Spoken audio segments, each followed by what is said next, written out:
ketemu lagi sama aku Ibtida, dan kali ini aku masih akan ngelanjutin cerita aku,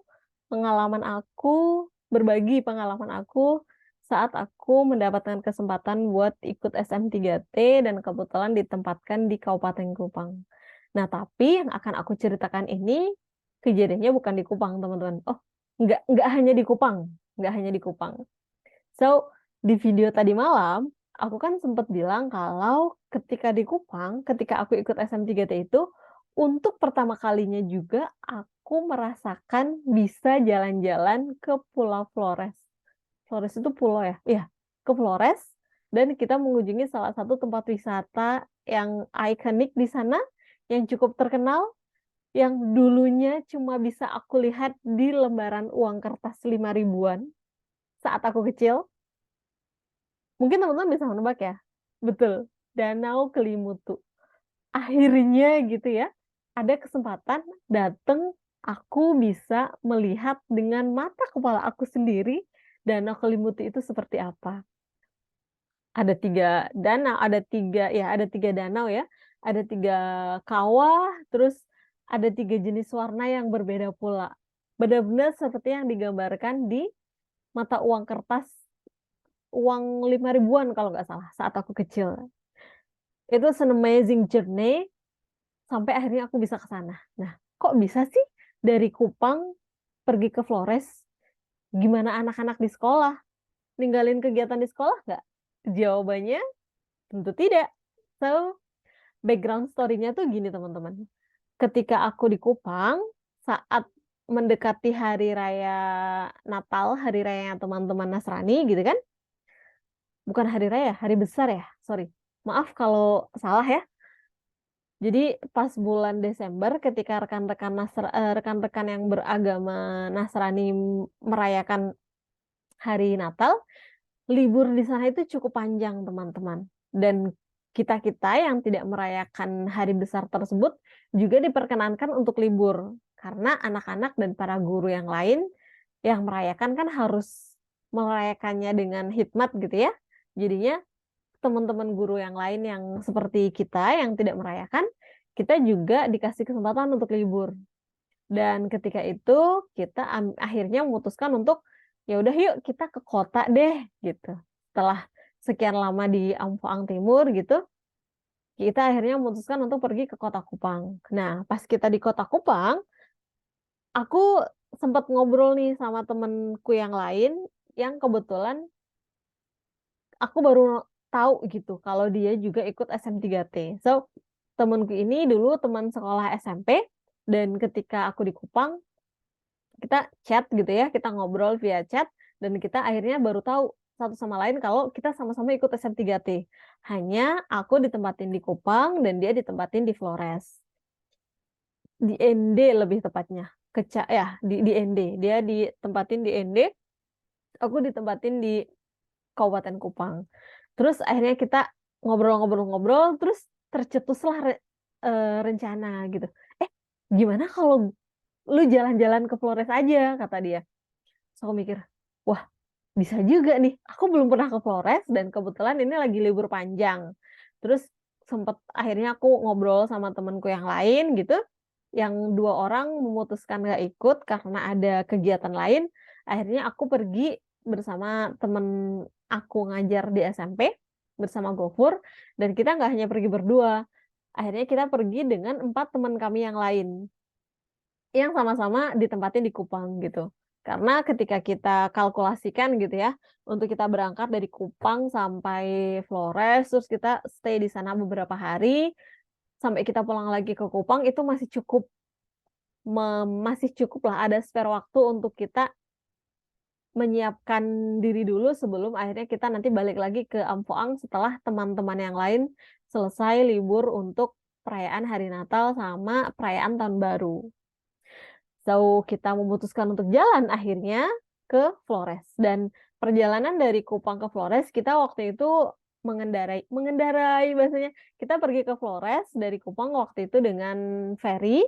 Dan ini untuk pertama kalinya dalam hidupku pula, aku naik ferry yang durasinya itu berjam-jam. Gak hanya 1 atau 2 jam, tapi lebih dari 8 jam bahkan, seingat aku ya. Karena kita juga dikasih makan berapa kali gitu waktu di ferry itu. Kita pergi dari Pelabuhan Bolok, so dari tempat kita nginap kita harus naik sorry, kita harus naik Oto dulu ke Pelabuhan Bolok. Aku pergi ke Pelabuhan Bolok itu 2 kali sebelum berangkat. Yang pertama kali buat ngecek apakah ada ferry yang jalan dari Bolok ke ND. Pas kita tahu udah ada ferry yang jalan, kita tahu jadwalnya, baru kemudian bersama teman-teman yang lain kita pergi ke sana, ke Bolok, dan akhirnya kita menumpang ferry untuk pergi menuju ND. Nah, perjalanan ketika kita di ferry dari Bolok ke ND, ini ada beberapa kejadian menarik, teman-teman.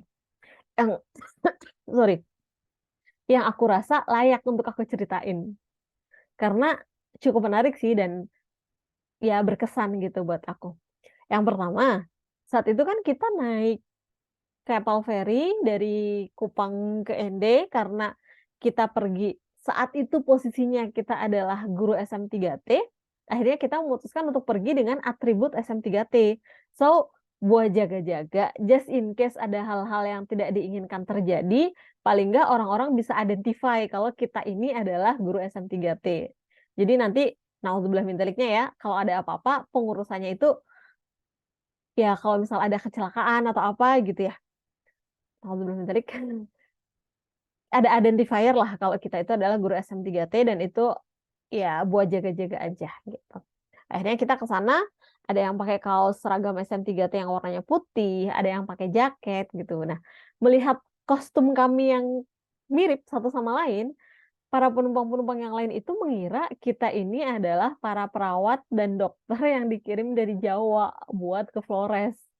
Padahal wajah kita nggak ada wajah-wajah dokter sama sekali.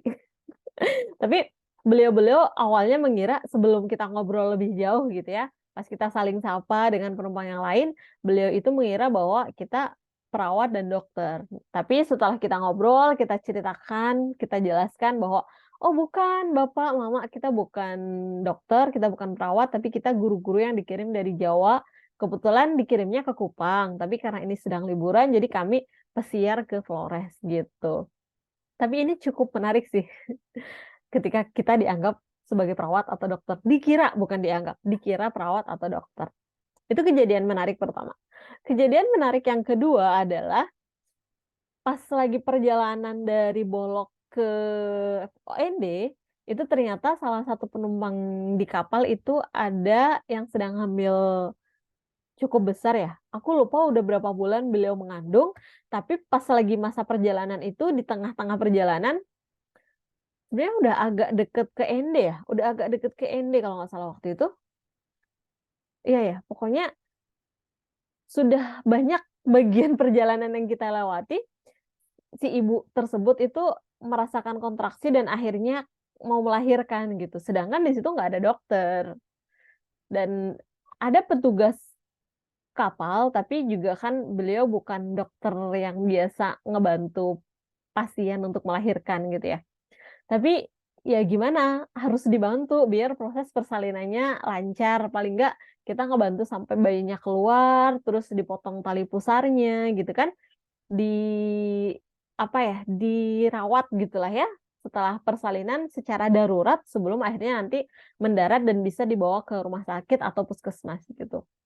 Nah, karena nggak ada dokter, nggak ada perawat, akhirnya kami berenam yang dapat kesempatan untuk ngebantu proses persalinannya ibu itu, dan kita berenam ini belum pernah sama sekali ngebantu proses persalinan orang sebelumnya. Which is ini jadi pengalaman pertama buat kita was-was sebenarnya, takut gitu ya, khawatir, "Ih, bener nggak ini caranya gini?" Gitu. Tapi mama-mama yang lain, beliau-beliau juga sambil melihat, sambil memberitahu biasanya gimana prosedurnya gitu. Diawasi juga oleh awak kapal gitu ya. Jadi secara darurat, karena emang kondisinya darurat, kita coba bantu ibu itu melahirkan dan alhamdulillah proses persalinannya itu berjalan dengan lancar, ibunya sehat, bayinya juga sehat, dan pas megang dedek bayinya itu kita, ya Allah, kita bantu orang melahirkan. It's amazing. Dan kita nggak pernah kebayangin sebelumnya. Tapi alhamdulillah atas bantuan penumpang-penumpang kapal yang lain, bantuan awak kapal juga, dan juga atas kuasa Tuhan gitu ya, itu prosesnya bisa berjalan dengan cukup lancar. Jadi ibunya sehat, alhamdulillah bayinya juga sehat. Dan dengar-dengarnya sih, dedek bayinya itu kalau misal naik kapal feri nanti entah dapat reduksi tiket atau gratis gitu. Sesuatu yang menarik bukan? Nggak semua orang punya kesempatan itu.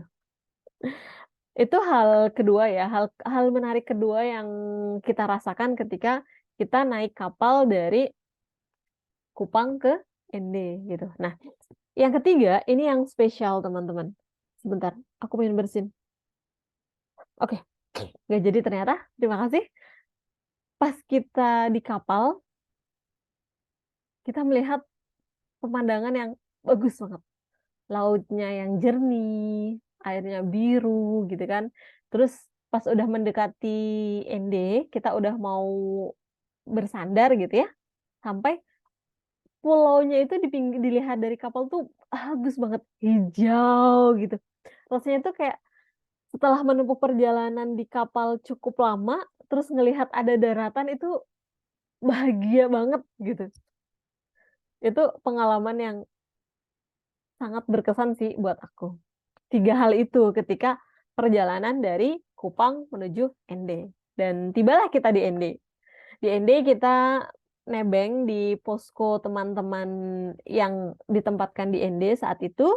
Kita sempat istirahat di situ kurang lebih berapa hari ya? Aku lupa, 1 hari, 2 hari. Setelah itu kita pergi ke tempat penempatannya temanku, yang mana itu tempatnya dekat dengan Danau Kelimutu. Kita pergi ke sana, dan dari sana kita sewa kendaraan dari warga dan kita pergi menuju ke Danau Kelimutu. Nah, sampai di Kelimutu itu kan pertama kalinya ya buat aku dan beberapa temanku yang lain yang rombongan berenam tadi dari Kupang. Kita ngerasa takjub gitu karena pas perjalanannya aja kita udah ngerasa takjub. Jalannya berkelok-kelok, terus masih asri banget. Masya Allah, masih banyak pepohonan, rindang gitu ya. Bagus banget pemandangannya dan ketika tiba di Kelimutu pun suasananya itu seger gitu, seger emang hawa kalau banyak tanaman gitu teman-teman, banyak pohon-pohon jadi kan suasananya itu seger gitu ya. Nah, untuk melihat danaunya kita harus menaiki anak tangga yang lumayan banyak, tapi masih cukup terjangkau lah gitu, masih cukup bisa untuk kita naiki. Ya untungnya udah ada anak tangganya ya, jadi ngebantu kita untuk bisa naik ke atas dengan lebih lancar dan di atas kita ngelihat keajaiban yang Masya Allah luar biasa, bagus banget. Ada 3 kawah dengan 3 warna air yang berbeda, dan kabarnya warna airnya itu pun bisa ganti-ganti gitu. Nggak selalu dengan warna yang sama. Saat itu kalau nggak salah pas kita datang ada 3 warna. Hijau toska, hijau sama hijau gelap atau hitam gitu. Pokoknya ada 3 warna yang berbeda dan itu Masya Allah indah banget. Aku nggak bisa menemukan hal yang sama di tempat lain gitu. Dan ngerasa amaze-nya lagi adalah dulu aku cuma bisa ngeliat gambar itu di uang kertas 5 ribuan, tapi sekarang itu ada di depan mata aku gitu. Semenakjubkan itu gitu. Dan di bagian atas juga ada kayak penanda puncaknya gitu ya. Dan yang unik di sana adalah di sana itu kita dapat sinyal internet. Padahal waktu di bawah-bawah itu nggak dapet gitu.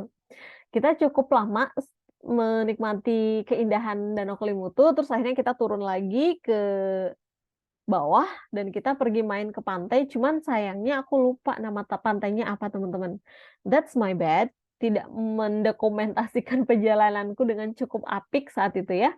Cuman yang aku ingat pantai di sana itu masih asri dan kita sempat berenang di sana, teman-teman juga sempat ngerasain perahu-perahu kecil yang dipakai nelayan untuk mencari ikan gitu. Sebelum akhirnya dari situ kita balik lagi ke ND dan kemudian untuk balik lagi ke Kupang gitu. Nah, pas lagi perjalanan balik dari ND ke Kupang itu kebetulan bertepatan dengan malam tahun baru, teman-teman. So, kita menghabiskan malam tahun baru di kapal feri dari ND ke Bolok. Cukup menarik karena warga di sana kan merayakan tahun baru cukup meriah ya. Sebenarnya sama ya, di Jawa juga dirayakan meriah gitu oleh beberapa orang.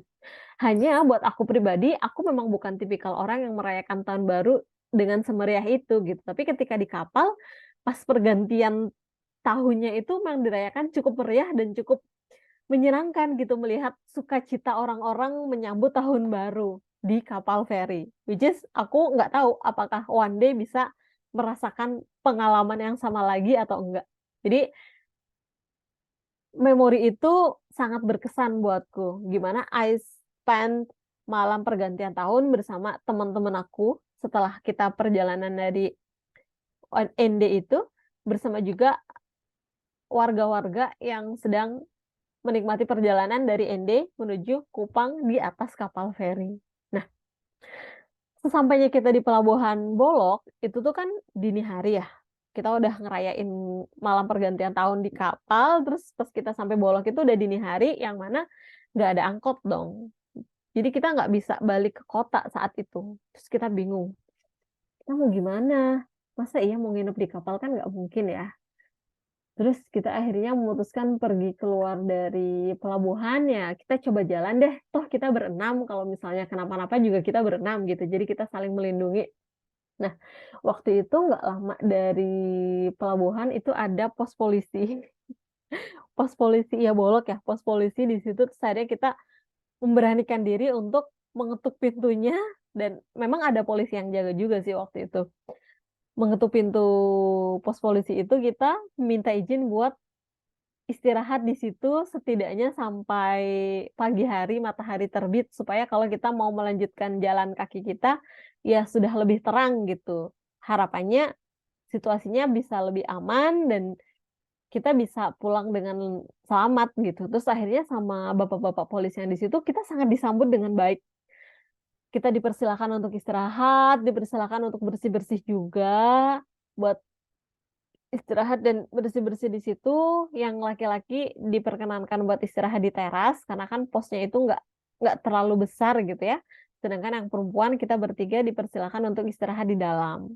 Nah, yang sangat sangat sangat amazing teman-teman, itu kan malam pergantian tahun. Tadi aku udah sempat bilang kalau malam pergantian tahun di sana itu dirayakan cukup meriah gitu sama saudara-saudara kita di daerah timur. Nah, begitu pula di pos polisi itu. Bapak-bapak polisi itu pun mereka sepertinya habis merayakan pergantian tahun dan mereka merayakannya dengan bakar-bakar ikan. Dan pas kita datang, itu masih ada tuh ikan bakar yang segede itu tuh masih ada. Akhirnya kita diizinkan buat menghabiskan ikan bakarnya yang itu fresh banget, ikannya itu fresh, dagingnya itu lembut, enak banget. Dan ukuran ikannya itu gede. Jadi untuk kita berenam itu cukup cukup mengenyangkan si ikan bakarnya itu.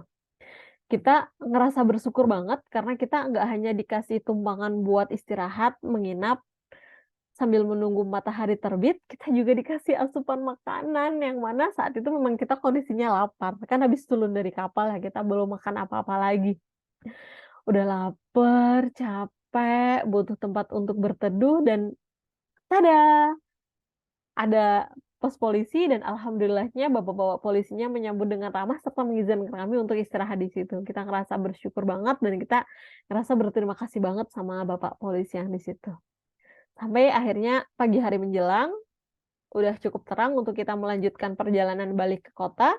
Kita pun pamit nih, ngucapin terima kasih, mohon maaf kalau ada salah gitu. Terus pamit, kita pergi buat balik ke Kupang. Nah, bad news-nya adalah itu tuh tanggal 1 Januari, yang mana informasinya adalah oto-oto itu nggak beroperasi dari pagi, nggak beroperasi sejak pagi kalau tahun baru. Karena kan malam harinya warga-warga habis pada pesta gitu kan. Jadi pagi harinya itu memang hari libur dan nggak banyak oto yang jalan gitu. Kalaupun ada ya cuma beberapa, serta itu kemungkinan datangnya siang. Mulai mulai beroperasinya itu siang. So, kita memutuskan untuk ya udah deh kita coba jalan kaki aja dulu sampai jalan raya. Nanti di jalan raya kita juga jalan kaki.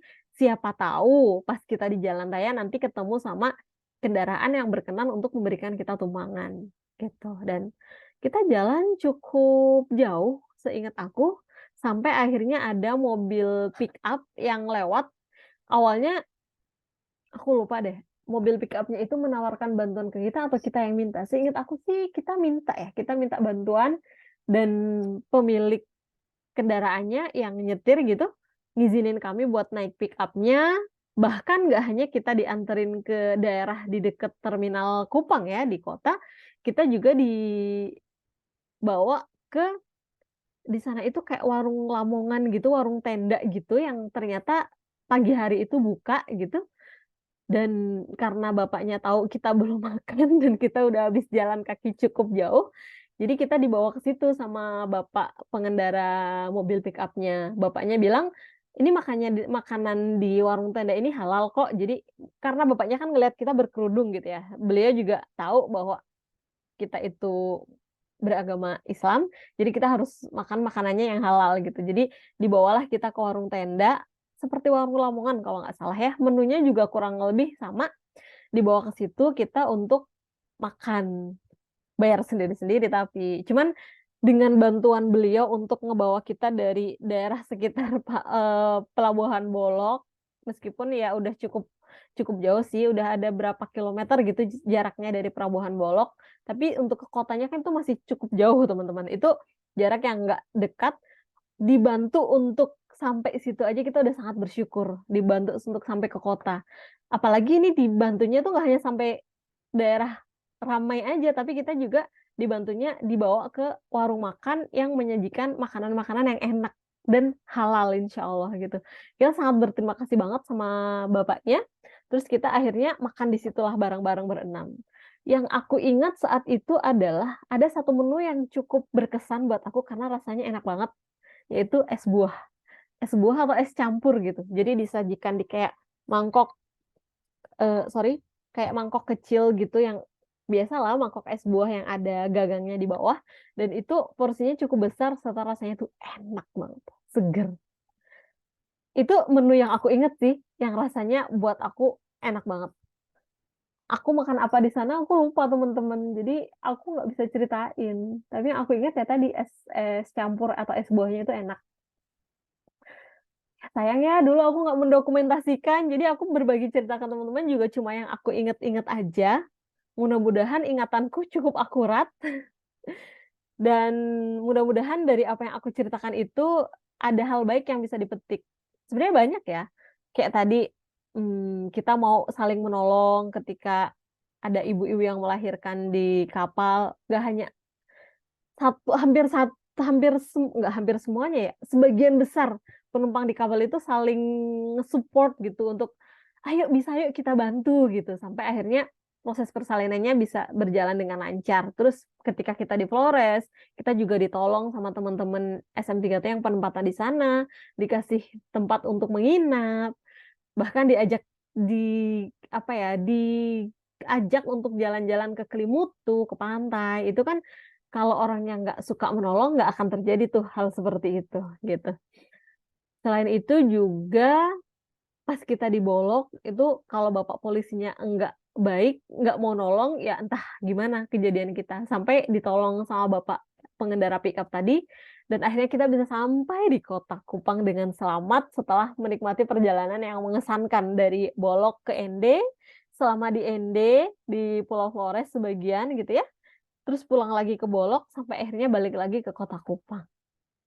So, in short itu perjalanan yang cukup menyenangkan, cukup berkesan. Aku berterima kasih banget sama temen aku yang ngundang untuk ke Flores, juga sama teman-teman yang ngebantu kita ketika kita di Flores.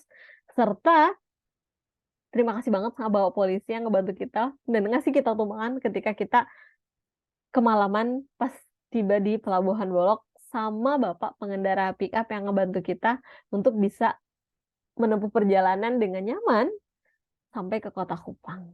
Serta nggak lupa pula buat teman-teman perjalanan aku, ada Gofur, ada Aci, ada Wawan, ada Rea, ada Ipul. Terima kasih teman-teman, perjalanan kita saat itu sangat mengesankan. Mudah-mudahan one day kita bisa ketemu lagi dan bisa melakukan perjalanan menyenangkan lagi bersama-sama. Well, terima kasih teman-teman sudah menyimak cerita aku mengenai perjalananku ke Flores. Mudah-mudahan ada hal baik yang bisa diambil dan mohon maaf kalau ada hal-hal yang kurang berkenan di hati teman-teman. Ketemu lagi di video-video berikutnya. Dadah!